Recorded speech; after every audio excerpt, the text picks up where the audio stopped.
A quadratic polynomial is any expression that can be represented like ax squared plus bx plus c, where x is a variable, a, b, and c are constants. We call a the leading coefficient, and c is called the constant term.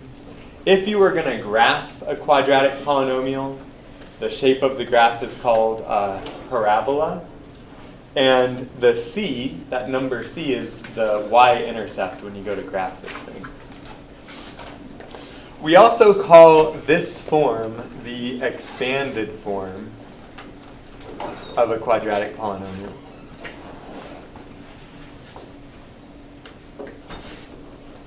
And there's other forms we're going to see as well this week.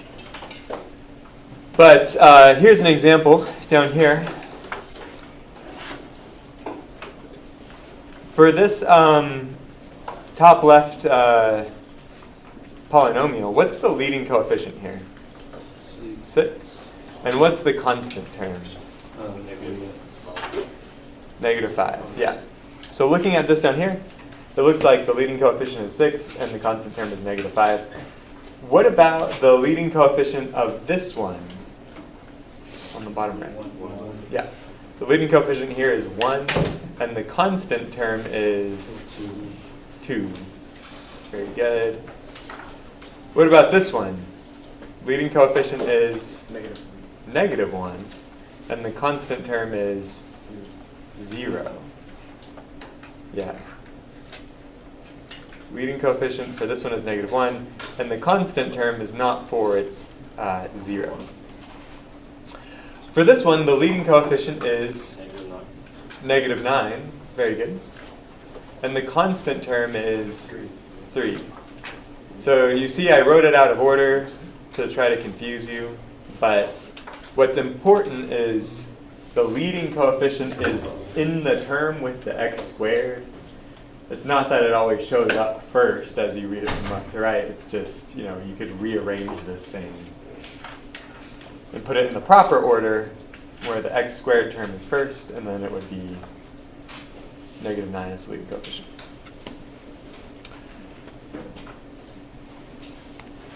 I might need to talk kind of fast in order to get us out of here in 80 minutes, but please stop me and raise your hand if you have any questions as we go.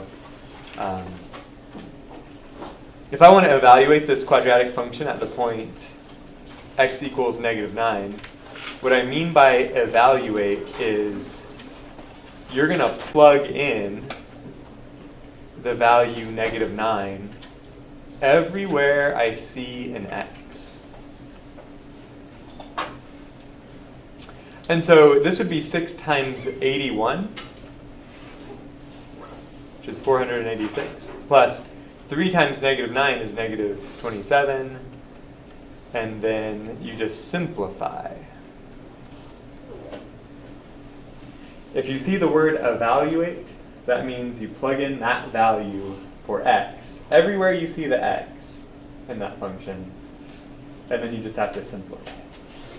So a function means you've got an input value x and an output value for y, and the function tells you how to go from your input value to your output value. So for the input of -9, we got an output of 454. Next, if I ask you to generate a table of values, what that means is you draw a little table with an x column and a y column. And I might tell you which x values to use, like in this case. I say, let's use these x values. Or maybe it's up to you to choose what x values you want to use if you're trying to graph something. But if you want to generate this table of values, all you have to do is take each one of those x values and evaluate the function at that x value. So again, if I look at the first x value, where x equals -3, I just plug in -3 every time I see an x in my function. And this is going to be 6 times 9 minus 9 minus 5, so 40. And I would write a little 40 in my table as the y value corresponding to x equals negative 3. And maybe I'll choose x equals 0 next and see what I get. This is 6 times 0 squared plus 3 times 0 minus 5. And so the y value is minus 5. The y value corresponding to x equals 0 then is negative 5. I'm not going to fill in the rest of the table. But you could. You just take each x value and you evaluate the function at that particular x value. I want to point out, when the x value is 0, then all of the terms in my function that have an x don't matter. Because if x is 0, you're multiplying by 0, and everything just goes away, except for the constant term. The constant term is the only thing that's left whenever you choose x equals 0.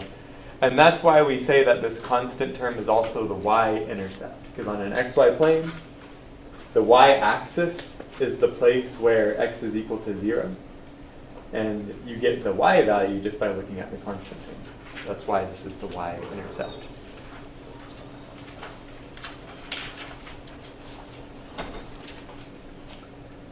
Okay. Now for each of the following expressions, we're going to determine whether this is a linear polynomial, a quadratic polynomial, or neither one, based on our definition. In the top left, which is this? Linear. This is quadratic. And we know it's quadratic because we see the x squared. You're not allowed to have an x squared if this was linear, but quadratics are allowed in x squared. What about this one? Quadratic. Yep. I wrote this out of order, but it's still a quadratic. What about this one? This is neither. You're not allowed to have a square root in a quadratic polynomial, and you're not allowed to have a square root in a linear polynomial, so that doesn't work. What about this one? Yeah. I heard somebody give the right answer. This one is linear because it looks like there's a square root, but if I take a square root and then square it, those things cancel out.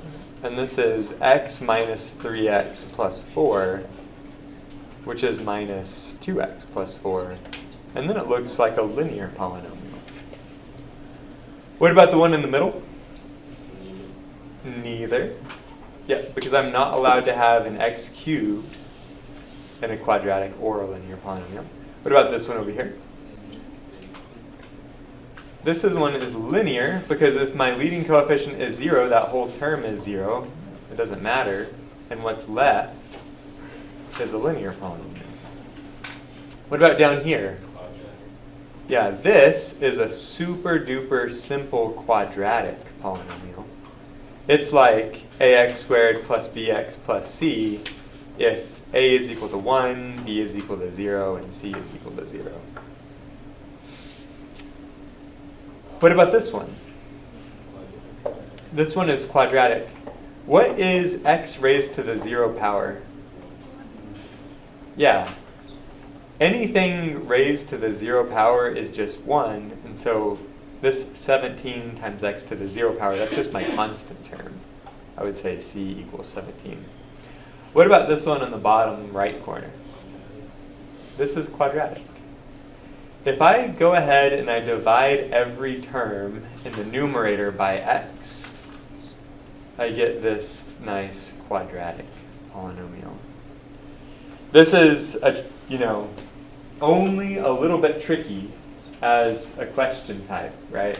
It's a little bit tricky because my definition of what a quadratic polynomial is, I say a quadratic polynomial is an expression that can be represented like this. It not necessarily always just appears that way, but if you can use your algebra skills to rearrange it and get an equivalent expression in that form, then it's a quadratic. Even if it appears to be a little bit strange at first, you can still rearrange that and this is an equivalent expression in expanded form, so therefore this is quadratic. Every quadratic polynomial may also be represented in factored form. So every quadratic can be represented in expanded form. Every quadratic may also be represented in factored form. And factored form looks like A times parentheses x minus r1 times parentheses x minus r2. Again, x is a variable. A is a non-zero constant. We call it the leading coefficient. And if you write a quadratic polynomial in expanded form and write the same polynomial in factored form, the little a is the same. The leading coefficient is the same whether you're talking about expanded form or factored form. Now, R1 and R2 are called the roots.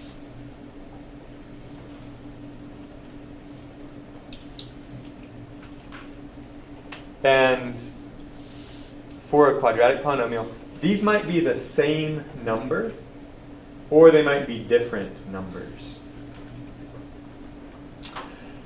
Down here, where you see 3 times x minus 2 times x plus 5, what is the leading coefficient? 3. And then what are the roots? 2 and 5. 2 and Would it be negative 5. I would never get it.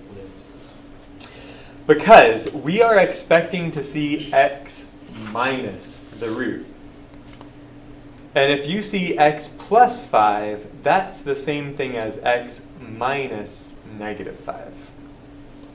So we say the root here is negative 5. What about this one? What's my leading coefficient over here? 7. 7. And what are the roots over here? 4. Yeah, both are positive 4. In the bottom left, what's the leading coefficient? It's actually positive 1. And the roots are negative 1 and negative 3. Again, because I'm expecting to see factors that look like x minus the root. So if I see x plus 1, that's the same thing as x minus negative 1. This is a really tricky question. Think really carefully before you answer here. What is the leading coefficient? 1.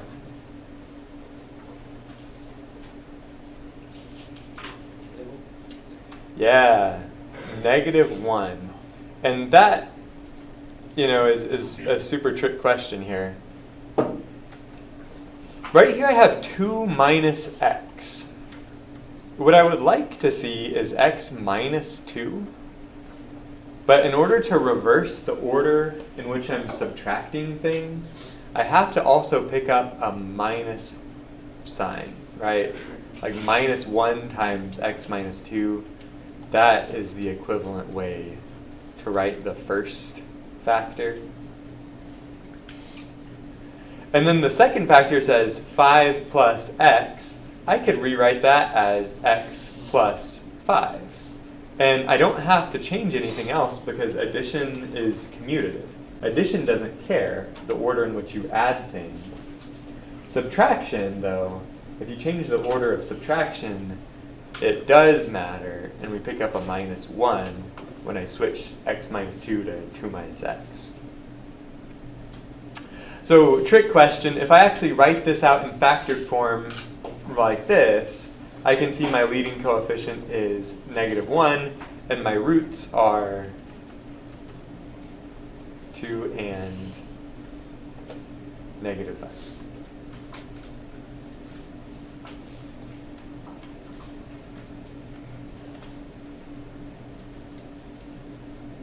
Okay, if you look at your homework and you're looking at exercise 6, this is what the question looks like. It asks you to generate a table of values, so I'll write out my table and start populating the x values that my question asks for.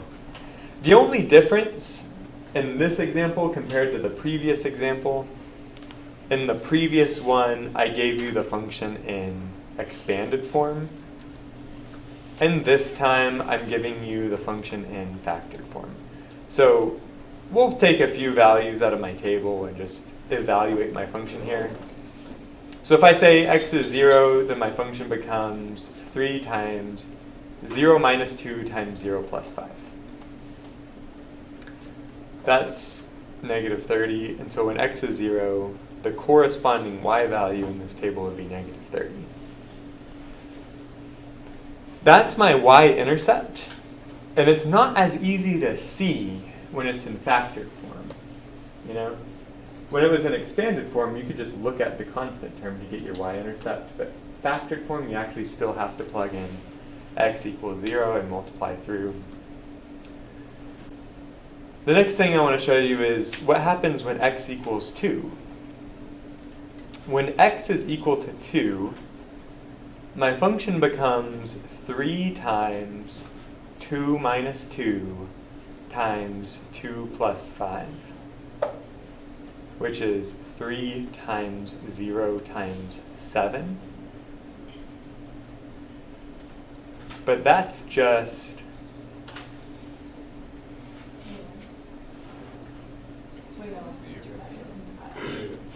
That's just 0. So when x is equal to 2, the corresponding y value is 0. Notice 2 is one of the roots here. If you plug in one of the roots, like we plugged in x equals 2, then the y value, the corresponding y value is going to be 0. The reason this happens is because you have the root minus itself, the root minus the root, in this case 2 minus 2. Well, 2 minus 2 is 0, and if one of your factors is 0, well, multiplying anything times 0 gives you 0 as your y value. So anytime you're talking about a root, the corresponding y value is 0. And I'm not going to do the whole table, just in the interest of your time. But again, you just plug in x values, you simplify to get the y values, you put it back in the table.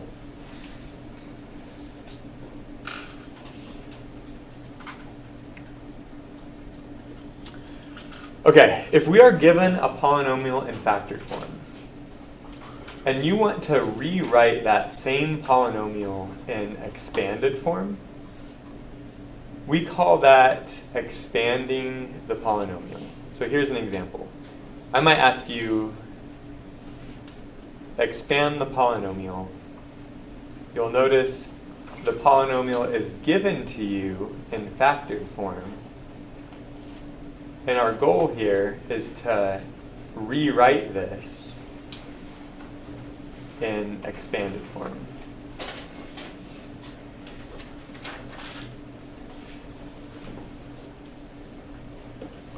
My strategy for doing this is to take these factors. I'm just going to take these two factors and I'm going to multiply.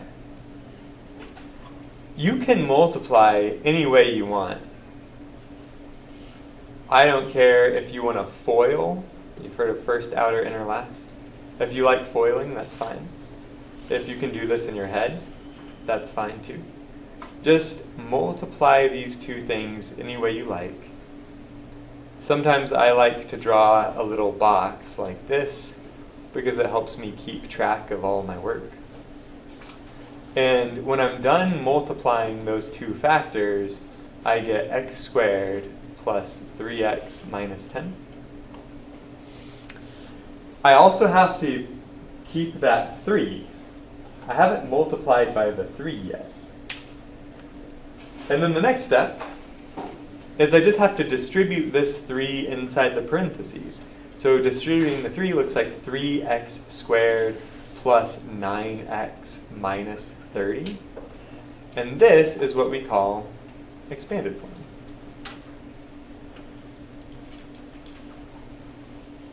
So that's what it looks like to get a factored form, and then expand it so you can rewrite it in expanded form. This is going to be a question on your test. I like asking this question on a test. So next week, on Tuesday, when you have your second test in this class, you'll see this as one of the questions.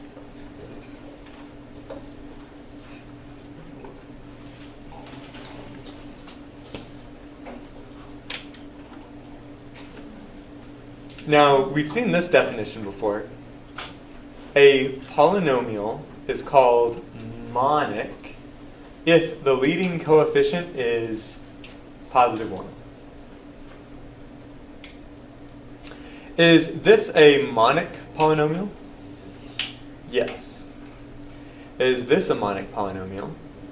No, because the leading coefficient is 3. Is this a monic polynomial? No, because this leading coefficient is negative 1, and what we need is positive 1. So even the negatives don't count.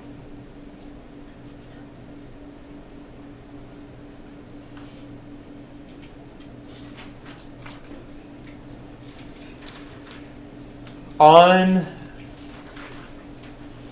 the flip side here, if I give you a polynomial in expanded form to start with, and I ask you to rewrite the same polynomial in factored form, we say we're going to factor the polynomial.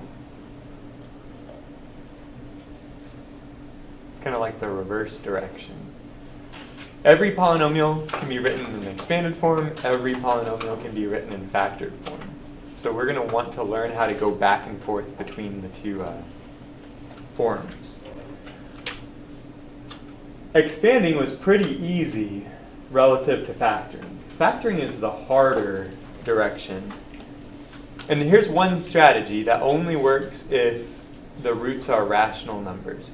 But if the roots are rational numbers, then here is a little procedure you can use. Step 1. Label the coefficients A, B, and C. Step number 2, you want to list all factor pairs of the number A times C. So multiply A times C. Whatever number you get, we're going to make a list of the factor pairs. Step number 3, we're going to choose one of those pairs from that list, and we're going to choose the one where you can add them together and get back your B coefficient. Then we're ready to write down our answer, and we're going to write our answer in factored form like A times X plus M over A times X plus N over A. And if I say the letters M and N, I'm just talking about the two numbers that show up in your selected factor pair. This is an easy, quick procedure that you may want to use a lot. If you get enough practice, you can even start doing the monic ones in your head. You know, practice 15, 20 of these, you can start doing them in your head. But notice it only works if the roots are rational numbers. And this is a big drawback, because if you have a polynomial in expanded form, you don't know what the roots are yet. So you can't tell if they're rational numbers or not. And you don't really know if this is going to work before you start trying to do this procedure. But in the case when it does work, it's pretty fast. And so we'll go ahead and teach you how to do it. In this example, it says factor the following quadratic. So it's given to me in expanded form. And I want to rewrite this in factored form. So step number 1, A is 1. B is negative 7. And C is 12. So step number 2, A times C is 12. So I need to list the factor pairs of 12. And I can write 1 times 12, 2 times 6, 3 times 4. Very good. And since 12 is positive, I can also get positive 12 by multiplying like negative 2 times negative 6, negative 3 times negative 4, negative 1 times negative 12. All of those work in terms of multiply those together and you get 12. Step 3. Choose which pair whose sum is negative 7. Which pair gives me a sum that's negative 7? The bottom. Yeah. Negative 3 plus negative 4, that gives me negative 7. And now I'm ready to write my answer. My answer is going to look like a times x plus negative 3 over a times x plus negative 4 over a. Of course, if a is 1, then some of that is unnecessary. And I can simplify and write my factored form like this. That's my answer, since we were trying to factor this to start.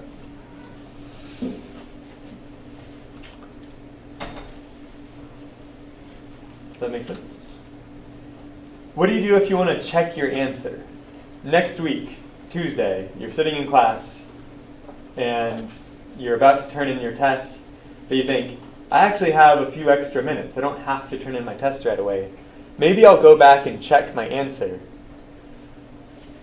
You could check to make sure we got the right answer and you didn't make any mistakes by multiplying x minus 3 times x minus 4 and expanding, like we saw earlier, and then make sure you got the original polynomial, right?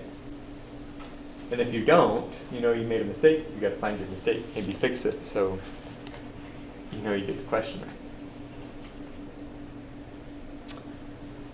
Okay, let's do another one. Step number 1, we say A is 2, B is 11, C is 15. Step number 2, I say A times C is 30. So I want to write all of the factor pairs of 30. And so be really careful, write down all of our factor pairs. And since I need to just multiply it and get a positive 30, I could also multiply negative 1 times negative 30, negative 2 times negative 15, and so on.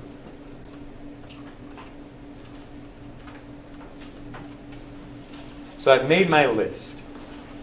Step 3, I'm ready to select one of these factor pairs that's going to add together and give me 11.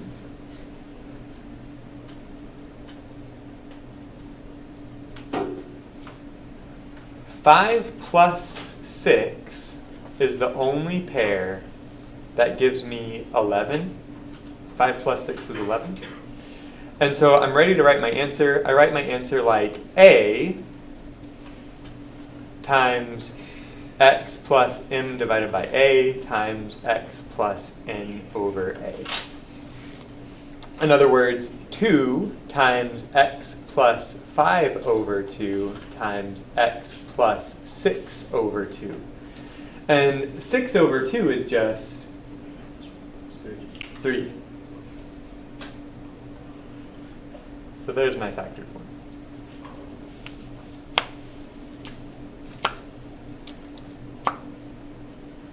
Any questions about how you factor?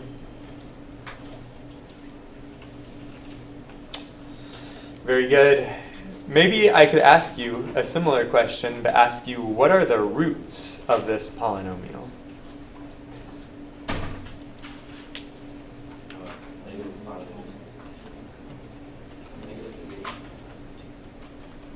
Perfect. Yeah. So remember, if you want the roots, you expect to see x minus the root, like x minus negative 5 over 2 and x minus negative 3. That works.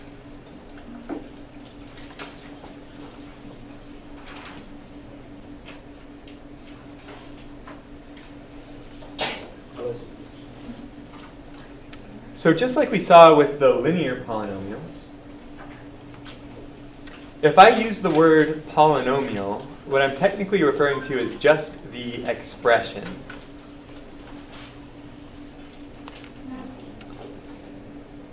And with polynomials, we talk about the roots of the polynomial. For a quadratic polynomial, we expect to have 2 roots, but sometimes they're the same number, sometimes they're different numbers. I would say that this polynomial has those roots, 3 and 4. If I use the word function, then you expect to see y equals something, right? A quadratic function is y equals a quadratic polynomial. And we might use the word zeros when we talk about a function. The zeros of a function are the particular x values that make our y value 0. In other words, I say y is equal to 0 when x is equal to 3 or x is equal to 4. That's why we call these the zeros of my quadratic function. And then the last thing is a quadratic equation. A quadratic equation is any equation where you could rearrange that equation, make the right side of the equation equal to 0, and make the left side of the equation a quadratic polynomial. Now the solutions to this equation, those would just be the x values that make the left side of the equation equal to the right side of the equation. Make the left side of the equation equal to 0. And so once again, you'll notice the solutions to a quadratic equation are just the roots of the quadratic polynomial. So a lot of times, I might accidentally during lecture use these words interchangeably, roots, zeros, solutions, just because they mean the same thing in slightly different contexts. So I might ask a question like, solve the following quadratic equation by factoring.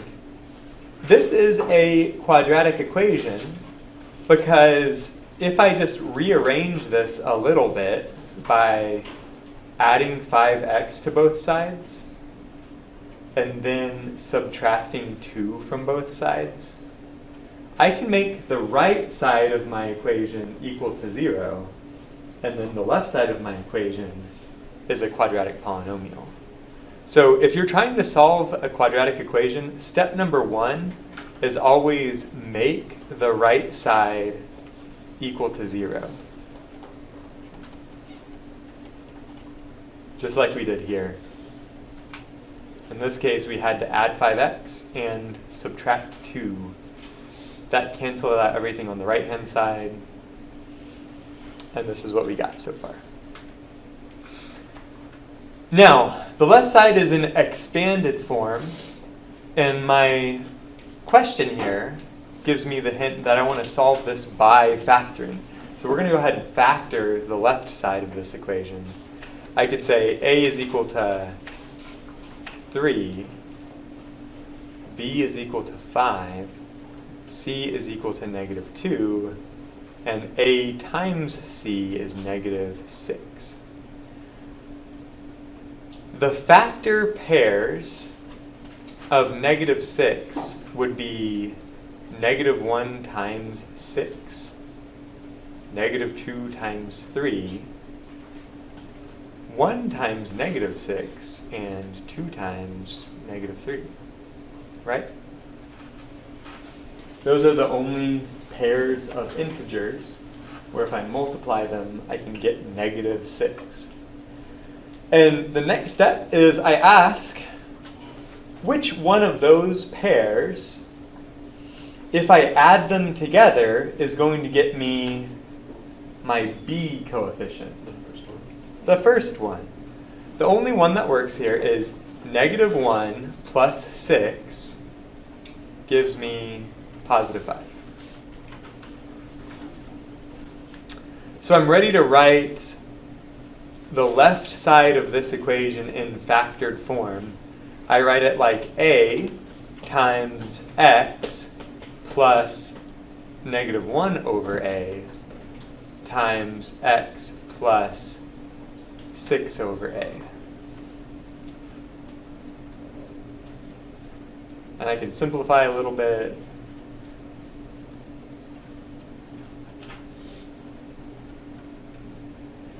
And now I can tell by looking at this that my equation has two solutions. What's my first solution? Positive 1/3. And my second solution is negative 2.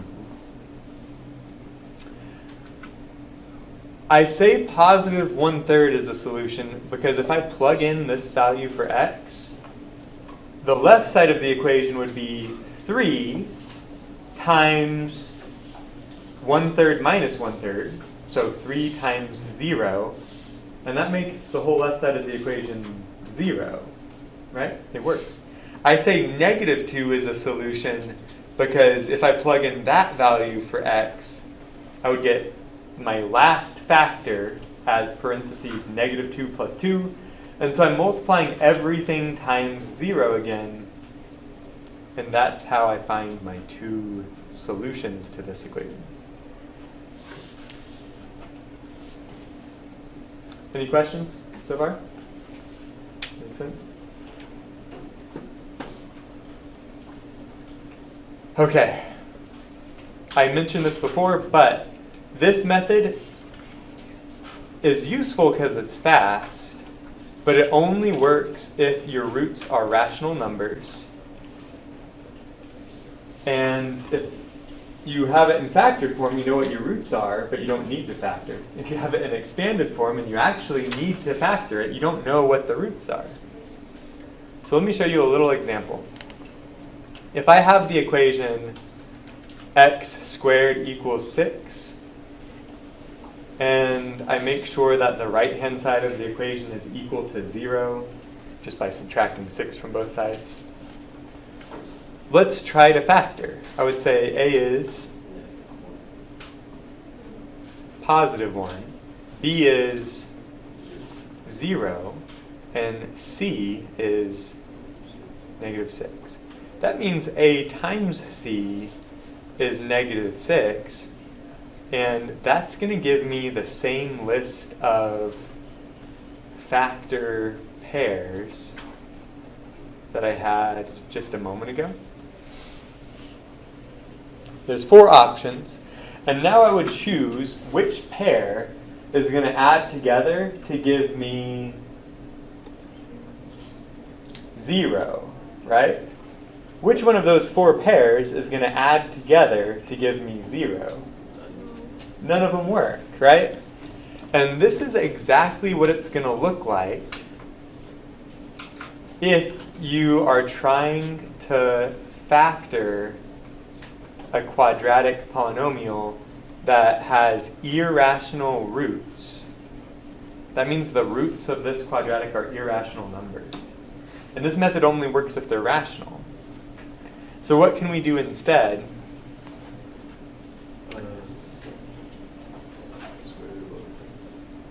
Yeah, instead I could just take the square root of both sides.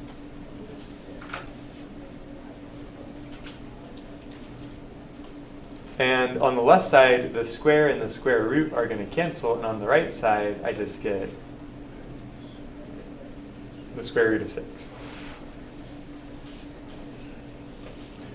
That's one solution. Can anybody think of another solution? Yeah. There's actually 2 solutions here. There's positive square root of 6, but another solution that also works is negative square root of 6. Think about plugging in this value into your original equation. Then you would get negative square root of 6 squared. But remember, a negative number squared is positive, because 2 negatives make a positive. And this would just be positive 6. And so that's also a solution. This is sometimes called, by different textbooks, you might see it as the square root principle. And the square root principle just means if you're about to take the square root of both sides of an equation, then you have to throw in a little plus or minus sign. And that little plus or minus sign is going to remind you that, hey, when you go back to square this, it doesn't matter if it was positive or negative. And that plus or minus sign is going to end up giving you two solutions in most cases.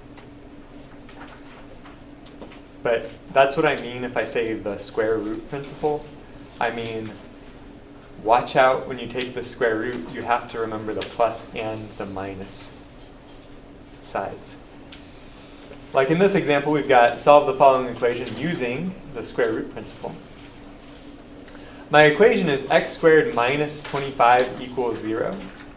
And this time, I'm going to try to solve for x by first adding 25 to both sides. And then take the square root. The square root principle tells me I have to remember to put in a plus or minus sign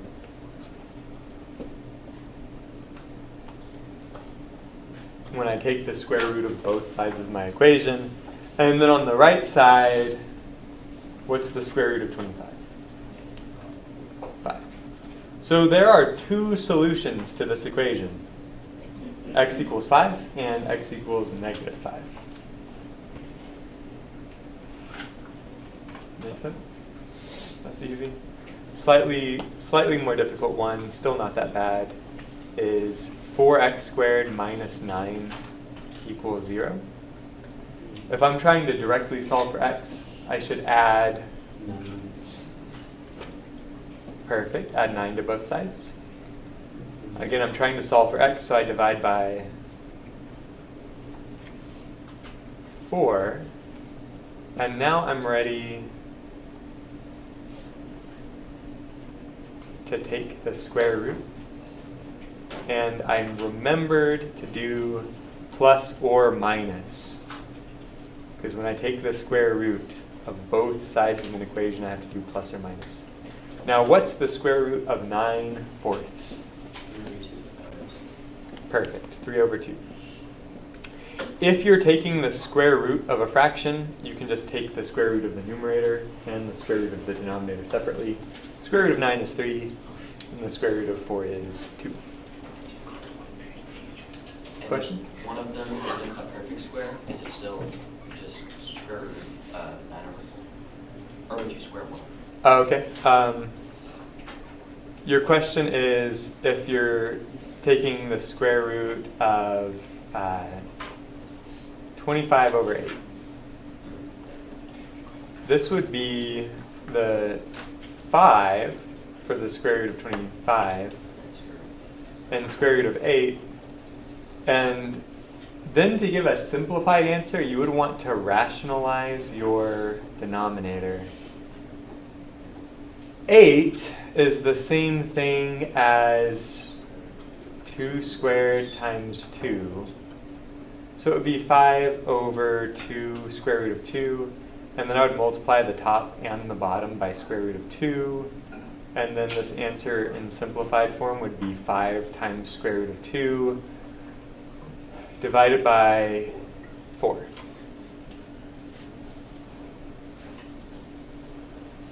Is that what we on the test? Probably not. We did do stuff like this on the first few homeworks where we simplified a fraction and rationalized the denominator, blah, blah, blah.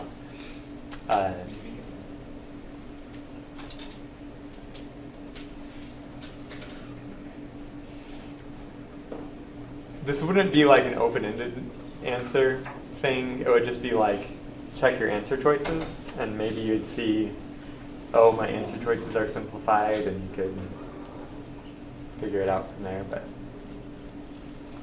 yeah. Same idea. You still do the numerator and denominator separately, and you simplify if you have to. Okay, new definition. A perfect square. That is a monic quadratic polynomial whose roots are the same. Monic means the leading coefficient is 1. And if the roots happen to be the same number, r1 equals r2, then I actually don't have any reason to keep the 1 and the 2 labels. I'll just call that number r. It's just one number. Now, if I had just any old quadratic polynomial, I could write the factored form like a times x minus r1 times x minus r2. But if this is monic, meaning a is equal to 1, I don't have to write the a.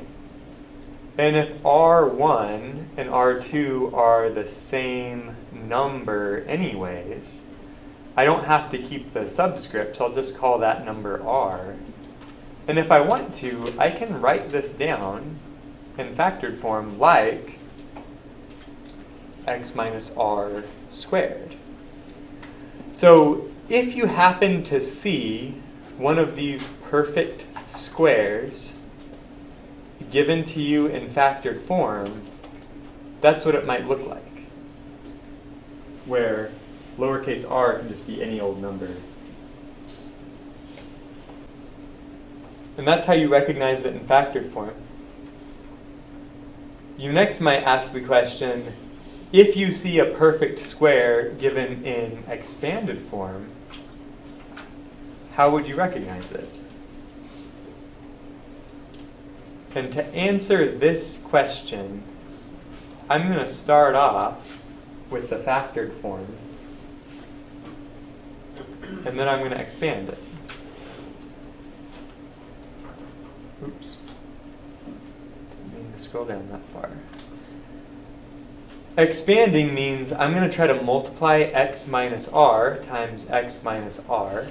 And you can do this with any method you like, but just to show you my work, I'm going to write down my little box. Two negatives make a positive, so this is going to be plus r squared in the bottom right corner there. And my expanded form for this perfect square is going to be x squared minus 2r squared, no, 2rx plus r squared.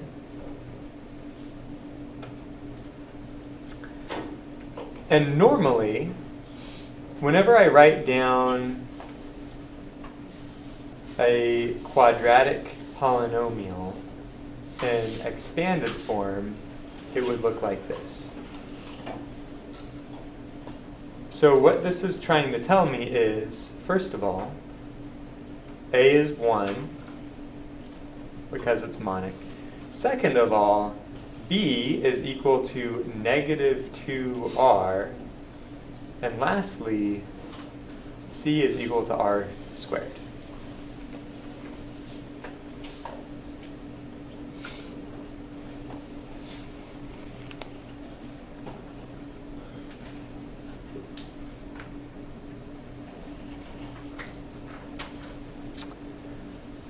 If I say b is equal to negative 2r for every perfect square, that means r is equal to negative b over 2. Just divide both sides by negative 2. Then, if I'm trying to tell you that c is equal to r squared, that must mean that for every perfect square, c is equal to negative b over 2 squared. Because r, that's negative b over 2. See how we decided that? Now, I don't really need this minus sign. Right here? I don't need that minus sign. Don't have to write it down. Why? Why not? Square. I'm about to square it anyways. And if this is negative and I square it, it becomes positive. And if it's positive and I square it, it becomes positive. So who cares about the plus or minus sign on this? I could just write b over 2 squared. And so that's what I'll land on for my formula. You might want to memorize this if you want to recognize perfect squares. This is one of those memorized things.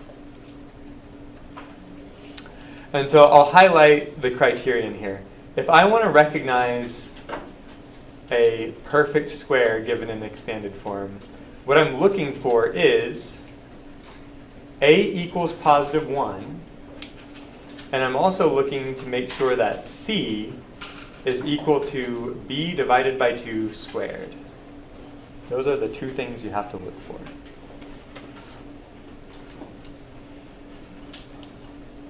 Questions? Yeah? Like I've seen or like in high school, it shows like a perfect square, and then like a is 4 or like 9. Is that, or like can a be like a perfect square number?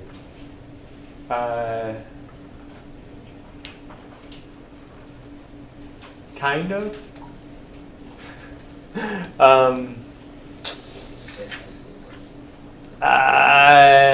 We're going to run with this definition in this class. I think depending on the textbook, to answer your question, if you are looking at one textbook or another textbook, there's like 1,000 algebra textbooks. Some authors who write the textbook, they might use slightly different definitions. And so you might read a different definition in other places, okay? For us, this is what it is because this definition works for everything we're going to do in this class.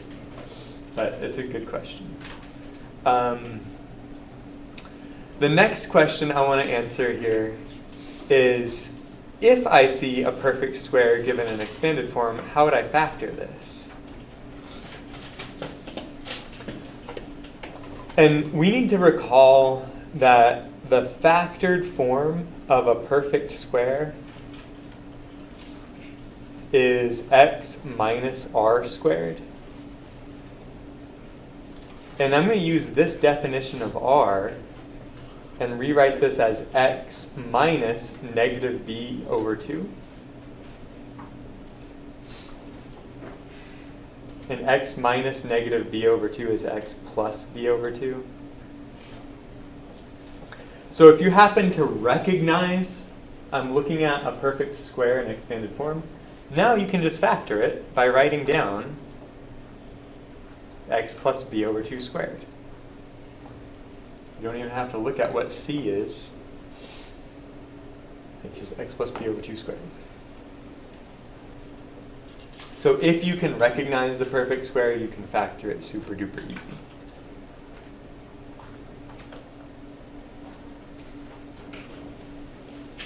We'll do some examples. Is this a perfect square? X minus 3 squared? Yes. This one is already in factored form. Is this a perfect square? No. No. A perfect square means you have the same root twice. And this has the roots of 4 and 5. Those aren't the same. Is this a perfect square? Yes. And what you probably checked is you said, is b divided by 2 squared equal to c? And the answer is yeah. Okay, is this a perfect square? Yes. Again, what you need to check is take b divided by 2 squared, and it's equal to c. So far, so good. What about this one? No. If this was a perfect square, what would I need the constant term to be? 16. Yeah, this actually needs to be plus 16 if it was going to be perfect. What about this one? Is it a perfect square? Nope. If this was a perfect square, what would the constant term be? What is it? Wait. Positive 1. Positive 1. You can't have a negative constant term in a perfect square. Next, is this a perfect square? Yes. Oh, it's not monic though, right? If this was a perfect square, that 3 should be a positive 1. So no. But if it was, it would be. If it wasn't, that would be. And what about this one? No. If this was a perfect square, my constant would be plus 25.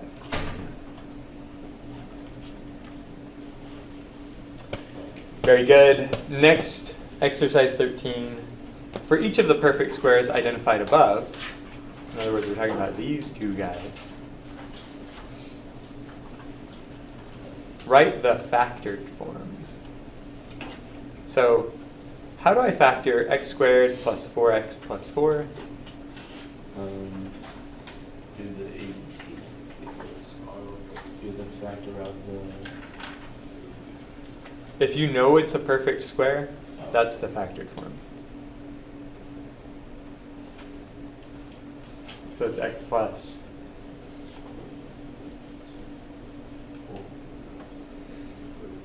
And then my other one is x squared minus 6x plus 9. What's the factored form of this one?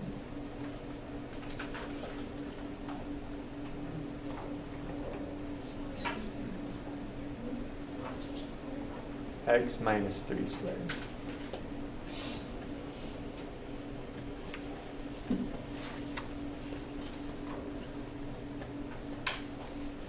Questions? Concerns?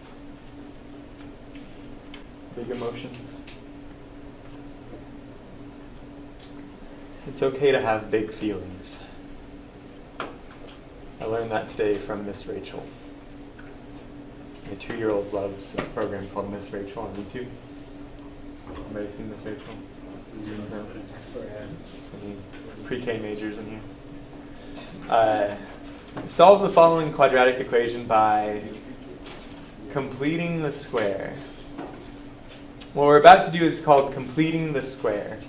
And this is how completing the square works. I start off with some quadratic equation like 2x squared minus x minus 3 equals 0. If the right side is not 0, then your first step would be to rearrange this thing and make the right side equal to 0. Then, my next step is I say, I really wish the left side was a perfect square. That would be great, because I know how to factor perfect squares. Is this a perfect square? No. Nope. For one thing, this 2 should be a 1. But I could actually make that happen. It's not monic yet, but I could divide both sides by 2, and then I would get a left side of x squared minus 1/2 x minus 3/2. And then the right side, 0 divided by 2 is 0. Okay, what about now? Is this a perfect square? If I was going to check to see if this was a perfect square, I would say, let's take b divided by 2 and square it. And I'll get 1/16. But my constant term is not 1/16. It's negative 3/2. So it's not a perfect square. But I am determined. I'm not going to give up that easy. I'm going to make it perfect. And here's what we do to make this perfect. First of all, I'm going to get rid of the constant term that I don't like. And I don't like that it has 3/2 as the constant term. So I can get rid of it. I'll just add 3/2 to both sides. The next thing I want to do is give this quadratic the constant term that I want it to have. And I want it to have the constant term 1/16. Because now Now my quadratic gets to be a perfect square. And on the right side, I have to add the same stuff to keep my equation balanced. And so I'm trying to add these two fractions together, 3/2 plus 1/16. I can't add these unless I have a common denominator. And so I multiply this one by 8/8, and I get 24/16. 24/16 plus 1/16 is 25/16. I like this. I like this because I can factor the left side. How does the left side factor?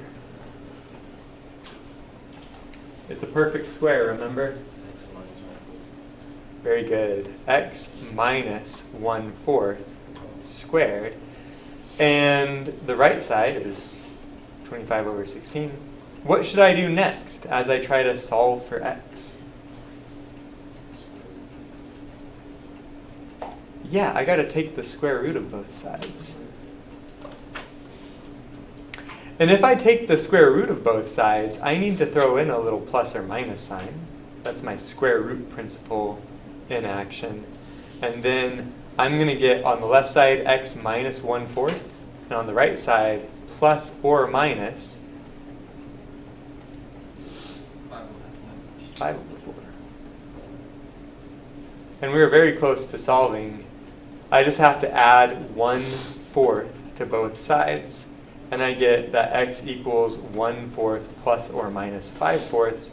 That tells me I've got two solutions. 1/4 plus 5/4 is 6/4. And 1/4 minus 5/4 is -4/4. And so I can tell my two solutions are going to be 3/2 and -1. Whenever you're going to simplify. There are pros and cons to completing the square.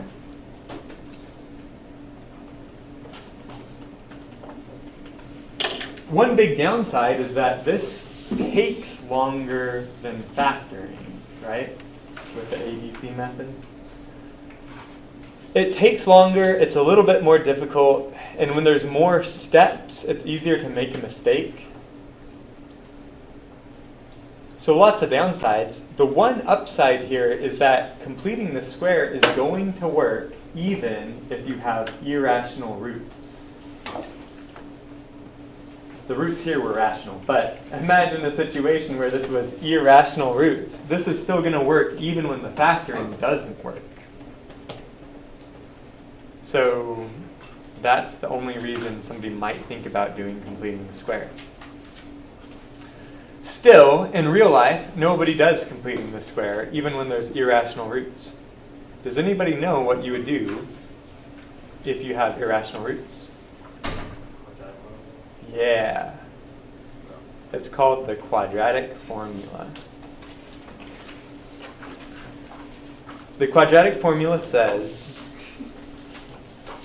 if you have a quadratic equation, ax squared plus bx plus c equals 0. Remember, start off, first step, make the right side equal to 0. Then, the solutions to this equation are given by this formula.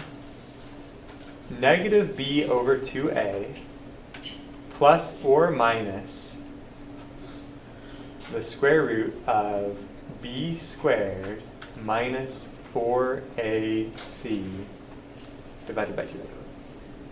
And you need to memorize this. There will not be a formula chart on your test. And this is a final exam question and a test number 2 question. This has just got to be memorized.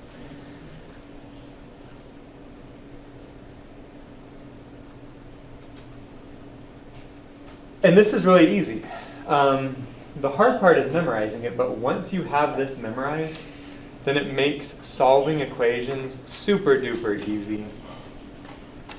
In fact, I'm looking at this equation right here as an example, and I can just start writing x equals negative b, so negative negative 5, over 2 times a, so 2 times 3, plus or minus the square root of b squared, which is negative 5 squared, minus 4 times a, which is 3 times c, which is negative 2, all divided by 2a, which is 2 times 3. All I've done so far is I plugged in a, b, and c. And then we simplify.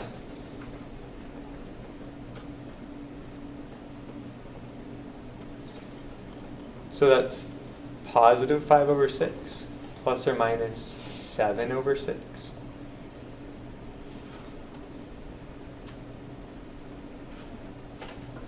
And 5 plus 7 is 12 over 6. 5 minus 7 is negative 2 over 6.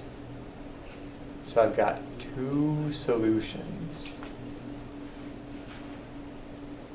Just like that.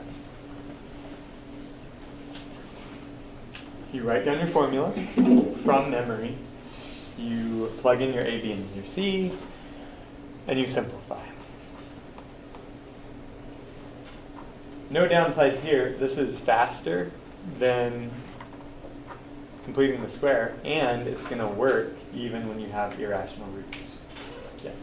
You go question or no? Oh, okay. Sorry. So there we go.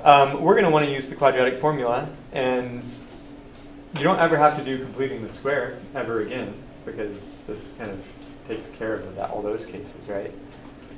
It's more of just a historical note that we teach in textbooks and curriculum because historically that's what people did. And the quadratic formula is also nice in practice because you can just write a computer program to solve the quadratic formula. If you're interested in like computer graphics or like animation, you know, Pixar is a movie studio that makes animated movies, like the movie Coco came out a few years ago. If you look closely at the movie Coco, it's all animated, and there's a whole bunch of scenes where there's like lights, and especially lights reflecting off of water surfaces. And that involves a lot of a technique called ray tracing. Ray tracing is a computer graphics technique, and part of the ray tracing algorithm involves calculating the quadratic formula to determine how far away the next surface is from the previous surface that light would have bounced off of. And so obviously people don't solve the quadratic formula by hand. You have a software for generating computer graphics for rendering your animated movie. And the software executes the quadratic formula for you every time it wants to trace a ray of light from a pixel on the screen through all of your 3D objects that you've rendered. And I think what I read before is that in the rendering of the movie Coco, they used like a supercomputer for about a month to grind through all the ray tracing calculations for every frame of the movie. And the quadratic formula was used more than 1 trillion times to render that movie into a digital format. So it's very important in practice if you want to go into several technical fields, including animation. But you might ask, this is a really strange looking formula. This is not something that people would just normally think up with. Did people come up with this quadratic formula by just guessing and checking? Like maybe they just sat down one day and they just said, I don't like completing the square. Completing the square is a pain in the butt. It would be nice if I had a formula for this. Maybe I'll just try different stuff and see what works, right? Nobody could come up with that by guessing and checking. So again, you might ask, how did they come up with this? And I'll show you. I'll show you how they came up with this. They said, I want a formula that's going to solve this equation every time without having to actually know what the A, B, and C are ahead of time. And you think to yourself, my whole life I've only ever known completing the square, so maybe I'll start off with the old completing the square strategy. And to make this a perfect square, I have to make it monic. So I divide everything by A. Now it's monic. The next thing I want to do to make this a perfect square is I need to get rid of this constant term. Right? So I'll subtract C over A from both sides of this equation. And what I want here instead, I want there to be a constant term that makes this a perfect square. So I take the middle coefficient, I divide it by 2, and I square it. Now it's a perfect square, and to keep my equation balanced, I have to add the same thing to both sides, right? Well, I can factor the left side now because the left side is a perfect square and I know how the perfect square is factored. On the right side, this is going to be b squared over 4a squared minus c over a.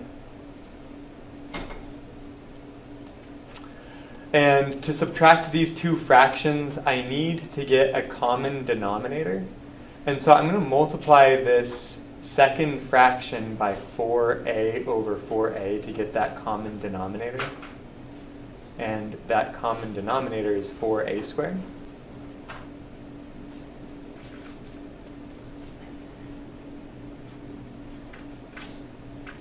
I'm ready to solve for x. And to solve for x, I want to take the square root of both sides. Don't forget the plus or minus sign. My square root principle tells me if you're going to take the square root of both sides, you've got to throw in a little plus or minus. And then I'll get plus or minus the square root of b squared minus 4ac, all divided by 4a squared. But since 4 is just 2 squared, and a squared is just a squared, I can actually pull that outside of the radical if I want to, taking the square root as I remove it from the radical. And then the final step, solving for x, just means you subtract b over 2a from both sides. And that gives you the quadratic formula. So again, in the historical progression of things, mathematicians about 400 years ago were using completing the square as a technique for solving these types of equations. And then one day, somebody was like, I'm sick and tired of this. I'm going to do it once and for all. I'm just going to throw in A, B, and C, do completing the square, get my formula, and now ever since then, we don't think about completing the square. We just use the freaking formula we got. Does that make sense? Yes. That's the historical significance of completing the square. Real quick, the discriminant is b squared minus 4ac. This is called the discriminant. The only reason we care about the discriminant, why does it even have a name, right? Why do we care? It's because this is the radicand in the quadratic formula.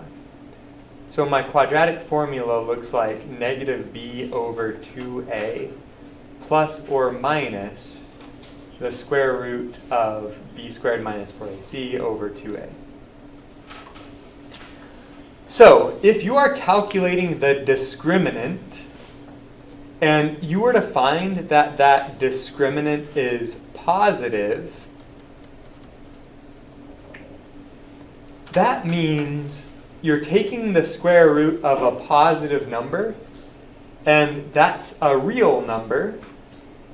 So in this case, your solutions are a real number plus or minus a real number.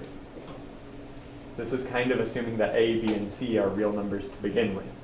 But a real number plus or minus a real number, that's going to give you 2 real numbers.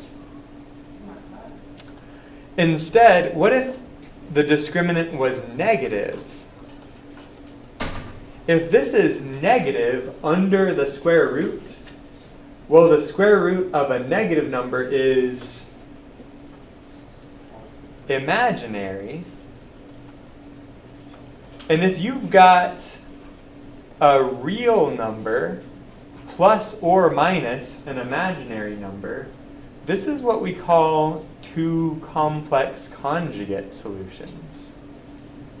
They're complex because it's got a real part and an imaginary part, and they're conjugate to each other because the only difference is you change the plus or minus sign on the imaginary part. And lastly, if b squared minus 4ac is equal to 0, the square root of 0 is 0, and this is a real number plus or minus 0. In other words, there's only one real solution if the discriminant is 0.